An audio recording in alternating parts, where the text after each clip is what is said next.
বন্ধুরা, আমার টমেটো গাছে কিন্তু ফুল এসেছে।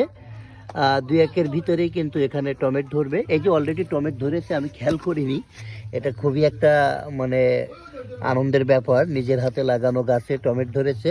একটি একটি পুঁইশাক গাছ আছে, এতে ডিম হলে পুঁইশাকের ডিম খাবো। আর এপাশে দেখেন লাউ শাকের ডোগার চেহারাটা একটু দেখেন, কত সুন্দর লাউ শাকের ডোগাটা। আর বেগুন গাছ এখনো ছোট, বেগুন গাছে কিন্তু এখনো বেগুন বা ফুল আসার মতো হয়নি।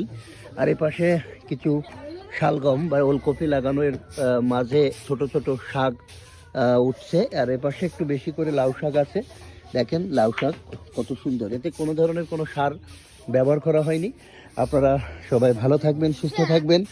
যদি ইউটিউব থেকে দেখেন অবশ্যই চ্যানেলটি একটু সাবস্ক্রাইব করবেন। আর ফেসবুক থেকে থাকলে সোনার সংসার পেজে যুক্ত থেকে সবসময় পাশে থাকবেন। সবাই সুস্থতা এবং দীর্ঘায়ু কামনা করি।